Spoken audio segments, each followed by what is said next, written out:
Hello, fellow traders. 'Tis I, the Rumpled One.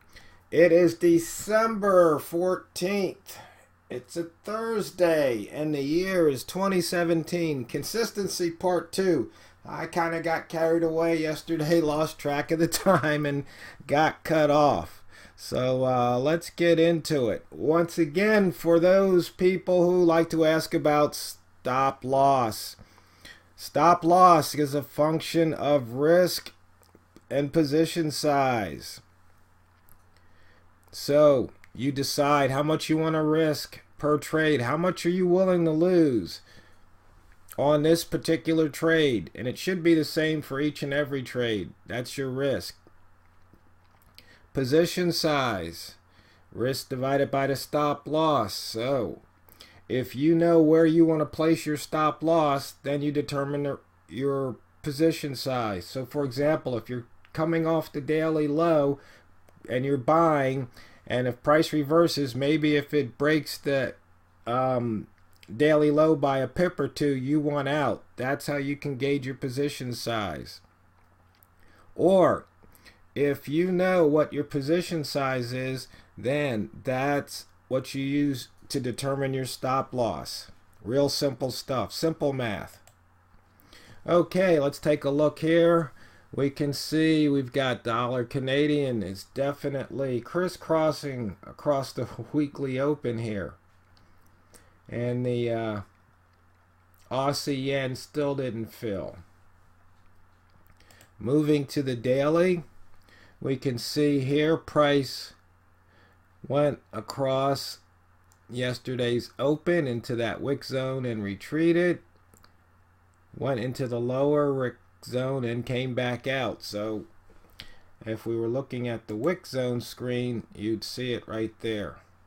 Okay, pretty simple. The buy zone right there, you may have taken some heat or a loss on this trade if you were trading the Australian session. And into the end of the Asian in London, you see here you had a nice trigger, and there was a short trigger for a few pips.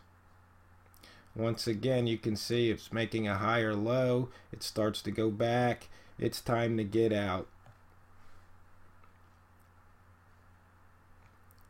And you can see here, pushed up through, came back down, pushed up through, dipped in. So you had opportunities once again. And the rat zone here peaked out. That was the low at the time. So it was coming back.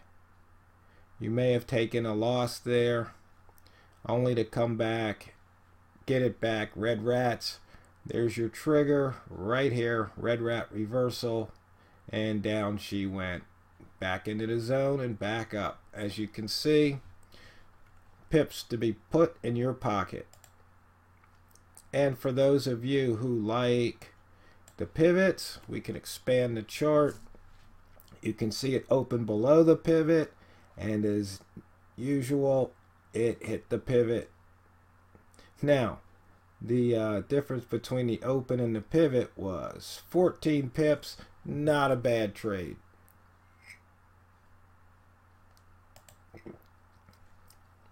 Once again, you can see on the 7th we had a missed pivot, and there it is right there. Daily pivot, that is. And once again, just looking at these horizontal lines, on the 1 hour chart, as price crosses the line, you go short. As price crosses the line to the upside, you go long. And once again, there was money to be made.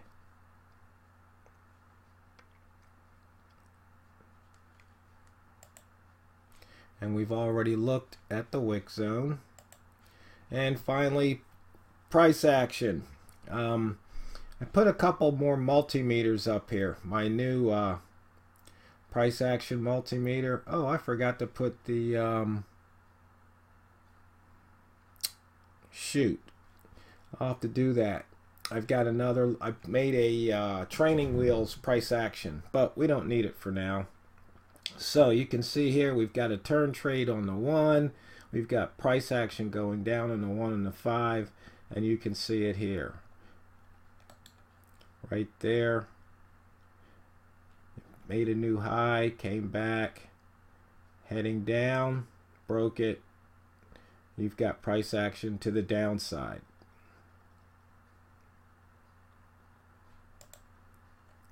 You can see here lower high, lower low on the lower time frames, indicating so then maybe on the higher time frames one by one they'll fall into the negative. And once again, even on the M5 chart, looking at horizontal lines, green at the line you buy, red at the line you go short. Now, one thing, consistency. You have to think about what it is you're trying to accomplish with your trade. Of course you want to make money, yeah, but are you going for a consistent 5 pips or a consistent 50 pips on one trade? Now, if you want, maybe if your daily goal is 50 pips, is it easier to do 5 times 10 or 10 times 5 or 1 times 50? I mean, it's something you have to think about. I mean, the robots or the high frequency traders, they're in there scalping, pips, partial pips, or, pennies if you're dealing with stocks. So what is it you want to do? And whatever it is, you want to make sure you're consistent. Because we talked about focus earlier, but if you're not consistently focused, it's not going to work. One of the fads that's going around is morning rituals, as if a morning ritual is going to make a difference. You see, they dress these things up, but it's basically either you do the work or you don't. It's, there's nothing mysterious in this. You don't have to make a ritual out of it. It's basically, it's a habit. You're forming a habit. I mean, each of us, we have habits even if we're not consciously aware of them. So in trading, you really need to be consciously aware of your habits, because then you can focus and then make sure you're being consistent. Because it's really easy to get distracted. I mean, open another window, or if you've got another laptop or another computer screen, jump on Facebook, and there's so many things that can take your attention away from the screen. Usually it's going to result in either a missed opportunity or a loss. And you can see here we've got price action still down on the 15. Got a lower low. But you see you got a turn trade here and price action going up on the 1.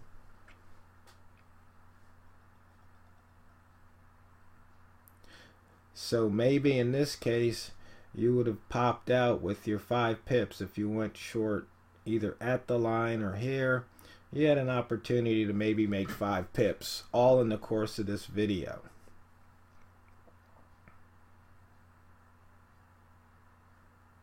Let's see. Some people are asking about me getting on Facebook doing live feed or something. No, I've got the Pal Talk chat room, the 2% club, as in TWO% club.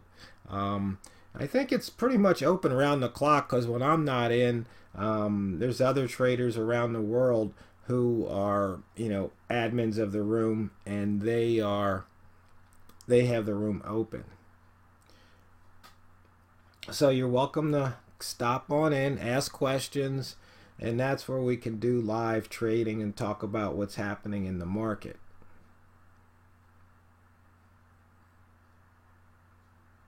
So I don't think I'm going to be doing any Facebook feeds here. Who knows, that might change in the future, but I'm not so big on that at the moment. So once again, consistency, picking a method and sticking to it. Because you're going to have streaks. You're going to have win streaks and lose streaks. That's just the way it is. And so you want to have your consistency in your stop loss, which we talked about earlier, because see, the amount of money you lose per trade, that's pretty much in your control, barring unforeseen market spikes. But other than that, you can have your stop loss orders sitting there, so if price moves against you, you control that size of the loss. On the gains, on the other hand, that's up to the market. You can't make the market go up. You just don't have the buying power to do that. So you have to rely on other traders, and hopefully, things turn out in your favor.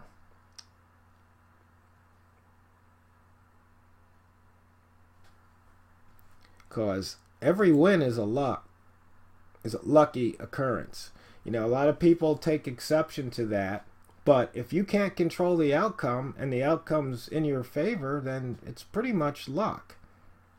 Now, of course, people can counter with the argument, well, I've done the analysis, I've done the same stats that you did, TRO, and so no, it's not luck, it's my hard work. I said, well, really, if you really think that, then bet your life the next trade's going to be a winner. Nobody takes you up on that. Bet the ranch, bet your full account. No, they're not going to do that, because they know inside that they can't control the outcome. They might think that fortune is on their side, but the reality check is you don't know if the next trade's going to be a winner or a loser. I mean, Mark Douglas said that many, many times. So, once again, if we're looking at the buy zone, you don't know if this is going to be a winner or a loser. So you take your chances. You buy. You don't know if this short sell zone here is going to be a winner or a loser. So it comes in, you take your chances, and you sell. Sometimes you only get a little. Sometimes you get nothing. Sometimes you get a nice run. But it's not up to you. It's up to the market. That's simple. So, as you can see, it's not what you trade, it's how you trade it. TheRumpledOne signing off to go drain the banks.